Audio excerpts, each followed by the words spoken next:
Before we hear today's presenters who are listed in your bulletin, I would like to share a few brief introductory thoughts on grief drawn from the UU Touchstones Journal. Grief is our internal experience of loss, especially the loss of a close friend or family member.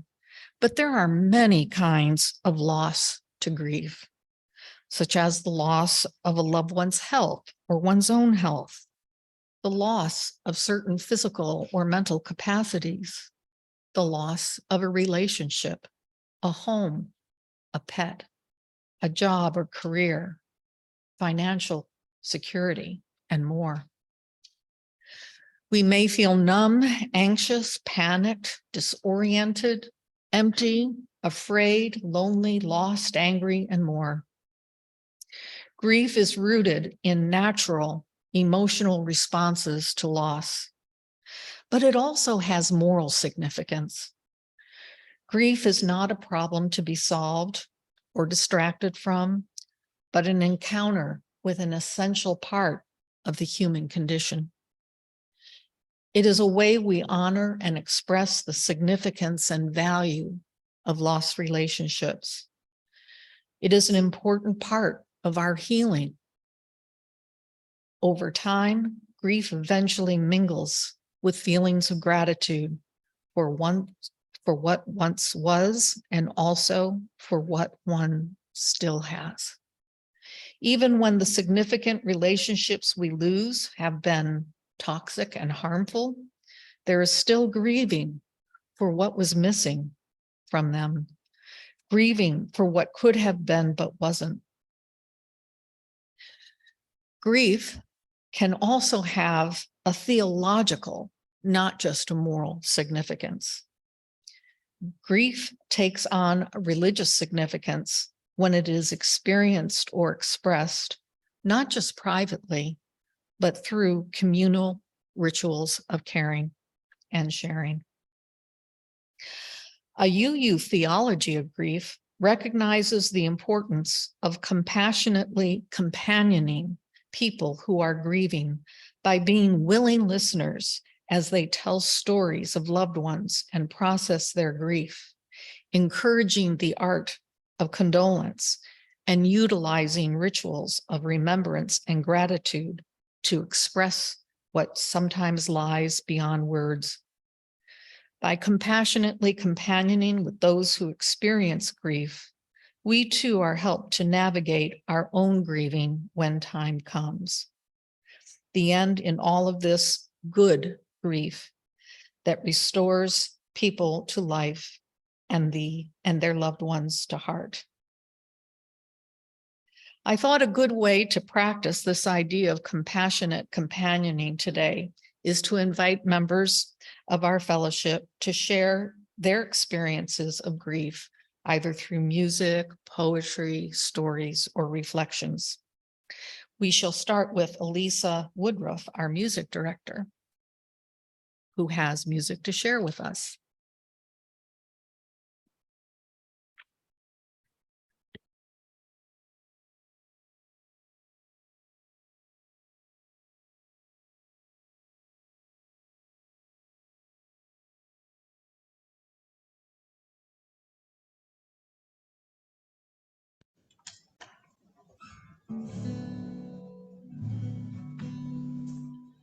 Hi.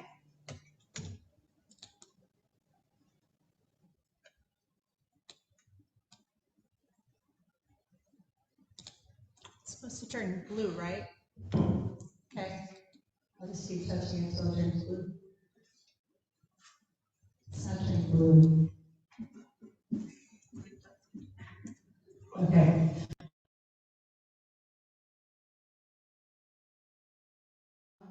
I wanted to share grief from the perspective of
Dorothy. Dorothy. Dorothy.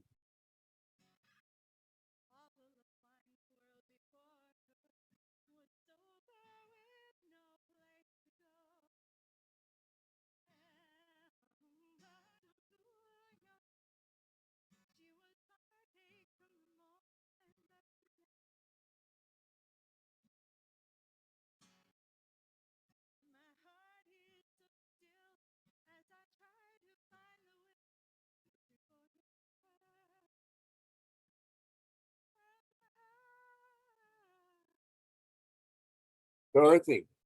Dorothy. Dorothy.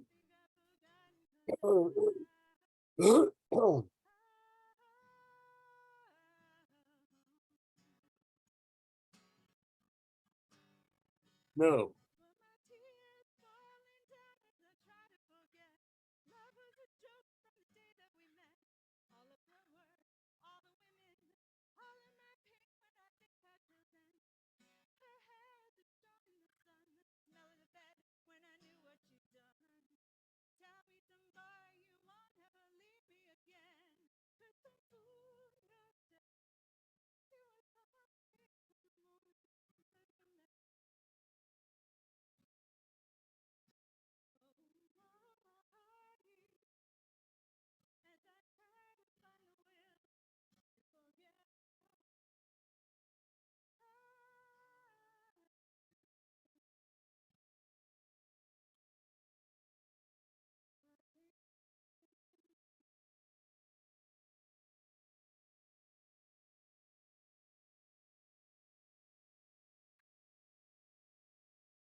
Your bulletin indicates that Dan Kenny is next, but as previously announced, he cannot be with us today. So next up will be Sherry Haynes.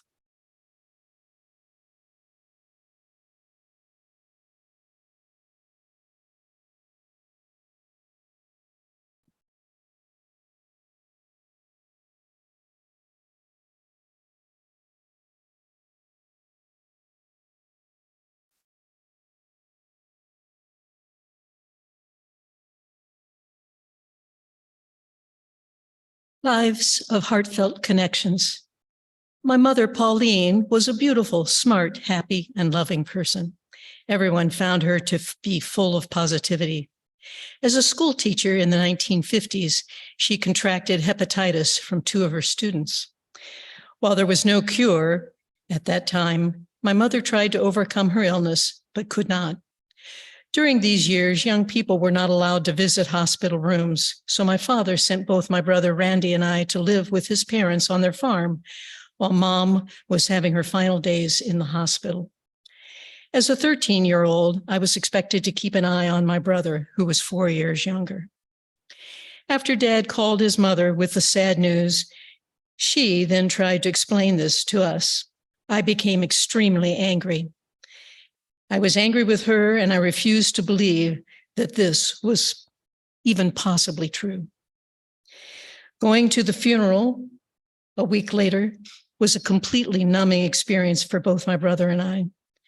And crying in my bedroom at night, night after night, I sensed that my mother was sitting on the edge of my bed telling me that she would always love me and she would always be with me. She encouraged me to move forward and to live a happy life. My life did continue with school activities, new friends, competitive diving, musical training, and college preparation. Coming to peace and acceptance took time, but I chose to give my life a direction full of positive activities, learning, new friends, and discoveries, while accepting the cycle of life that embraces all of us. Feelings of grief have re-entered my life time and time again over many years. My grandfather, Raymond, my grandmothers, Nancy and Florence, my father, Wesley, a high school friend, David, a college friend, Carl, and a college professor, Dr. Donald McGinnis, and my brother, Randy, 2 years ago. There are many, many other wonderful beings in my life who have moved on. Knowing the love and joy that these caring people brought into my life has helped me accept their spirits, their life cycles, their love, their being, and to know that this is what embraces us all. Our grieving reaffirms the deep, heartfelt connections that we have in this world.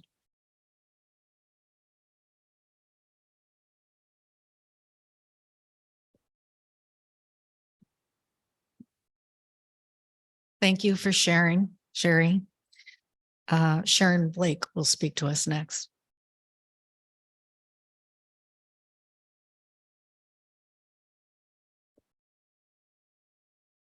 Hi. I was happy to volunteer to talk today because the subject of death and dying has always been interesting to me. From the time I was at Northern in the sociology program in the mid-70s, our class was one of the first who were offered the class on death and dying. It was a relatively new offering at this time. And I just, for some reason, it just resonated with me. I wanted to learn all I could about it. And in hindsight, looking back, maybe that was like telling me something that was coming up for me that I needed to pay attention. But I didn't have much experience with death and dying growing up, really very little. And then in 2002, my mother died. And that was very sad, but she lived a good life. And I felt like she had a good death and I had a good bereavement. Also in 2002, my husband was diagnosed with something called sinonasal undifferentiated carcinoma. Just all you need to know about that is it's a very aggressive cancer and it was just nasty. So that was in November of 2002. And then between then and March of 2003, he had brain surgery to dig it out. And then he had chemo and radiation all at one time. And then at the end of February, he was done. And the girls and I were like, oh, this is good. We're going to move on now, but that's not how it happened. One day, March 10th, 2003, I had taken Janelle to school. And when I came home, I saw the bathroom door was closed and there was a note on the door. And I looked at it and Brian had killed himself. And we never found out what it was that caused this, because Brian was, for those of you that knew him, he was a happy-go-lucky guy and he loved us more than anything. But in his note, he said that he felt he didn't have long and this was how he was going to go. And from the get-go, I had to accept that because it was his life. But it was a bad coming back from it. I just wanted to focus for a moment, though, on, the difference between a good death and a bad death. And while no death is good or welcomed, there are some deaths that are easier to cope with because of the way they happened. I did a lot of research after Brian died too, and suicide and homicide are two very difficult deaths because of the violence and the trauma involved. We all went to counseling for a very long time. And my counselor used to tell me, you cannot grieve until you get through the trauma. And that took a really long time. 7 years of counseling, actually. But the first year, we call it the ugly year. If you know me at all, I'm just a calm person and things don't rattle me, and things were so ugly the first year. It was just so awful. The second year I call the lonely year because it was the year that, I don't know, I felt like the girls and I were not together that much anymore. We're on different grief paths and we just all missed Brian so very much. And so during the second year is when we really threw ourselves into therapy and we started to heal from this. It did take me 7 years. And then finally, I told my therapist the one reason that I like to go there every single week was to hear her tell me, you have been through a terrible trauma. And when she would say that to me every week, it would be enough to carry me through till the next time I saw her, to remind me that this was my life and I needed to work on it. I was also very lucky that my interest in death and dying led me to doing grief groups at my middle school. And for 15 or 20 years, I had a couple groups a year where kids would come through and I would teach them what I knew about death, and they would teach me more than what I taught them. I mean, it was a win-win situation. So in closing, I just want to say that grief visits us all in one way or another in our life, and the after effects do stay with us. This doesn't mean that we can't go on to finish our lives with gusto, but we have to be careful to give ourselves and others what they need to experience a good death and a good bereavement. As we said in my grief group, the only way out is through.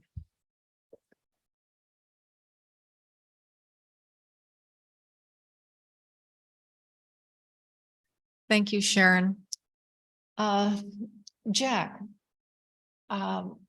it didn't occur to me now that you'd be attending via, is Jack still living? What's that? You went out? Okay, so I guess we're losing Jack, and so we'll move on to Donna Wieneman.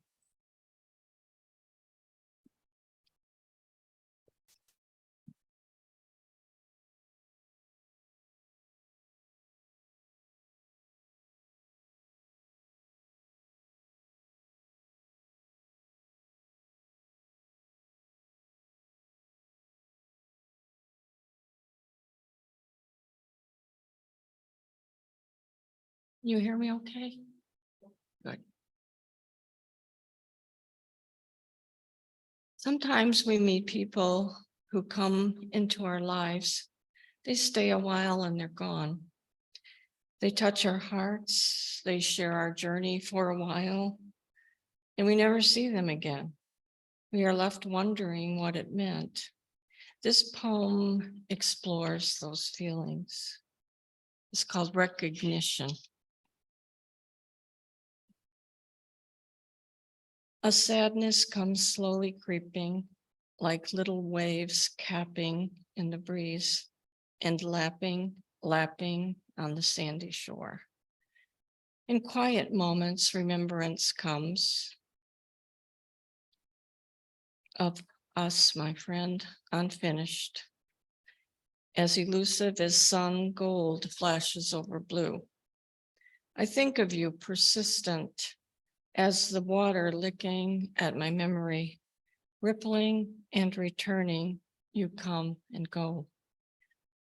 Like two hands slipping past that never quite grasped. And did you know?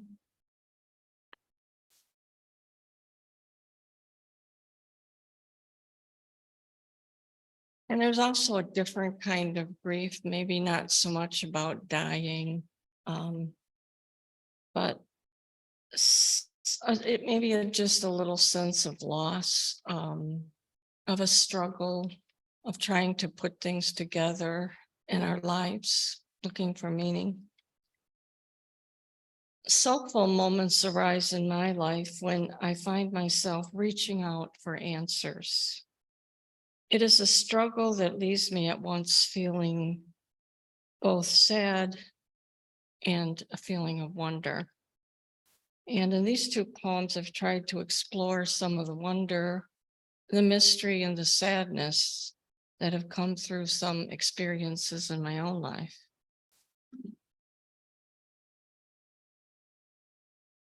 Travels in the Southwest for me were really poignant and started a whole process in my life of wondering, of awe. Like Dorothy said, things that we don't really have words for, but we're looking to try to figure it out. And words don't always work, but this is the best I could do. Musings on Chaco Canyon. As I stood among the rocks and looked at the great red walls of the Chaco Canyon, my eyes were transfixed on the ancient wind-carved shapes. The powerful and eerie formation seemed so alive with the essence of the past. Here, all All were memories, now ghosts from long ago in ruins. Yet it was a place of power, of subtle movement. I watched the sun's long shadows creep across the rocks, wrapping them in the stillness of dusk. Stillness. Only wind moving in the canyon, an occasional bird, and the mute presence of the ruins. I had come to the ancient ones seeking the roots of my own existence. I felt the essence of what there were no words for.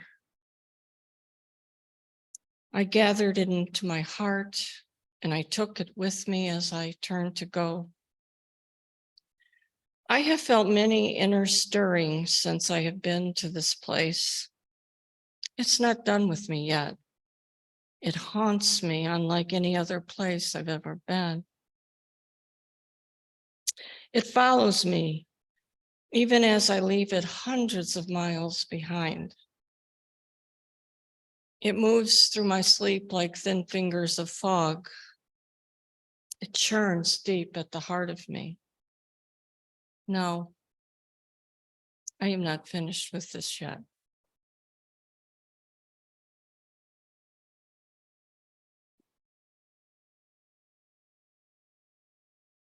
And then once at a conference down south where we were meeting with some of our Native American friends, and we were sharing a lot of stories and memories, and I just took a break during lunch to get away. And I took my pad of paper with me because I was feeling like there was something that was stirring inside. So I sat down to write beside the river. It's called Remembering. There is a place of remembering. It flows like the ripples in the river. It rustles in grass with wind and it shimmers in white sand on the opposite shore. It rises through trunks of pines, dances in boughs high as they brush the sky.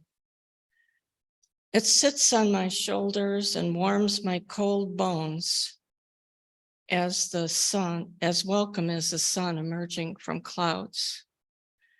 The remembering rises from me, cries in the night, lifting off the sorrows and the burdens.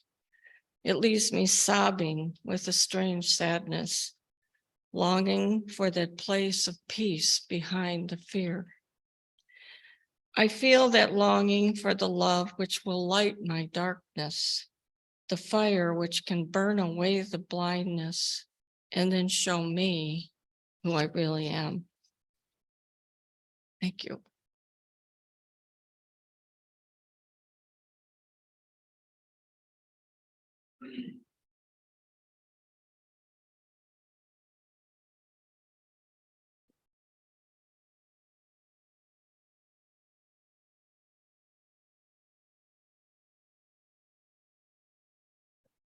Thank you so much to our presenters and to you, listeners, for participating in this ritual of compassionate companioning on the theme of grief.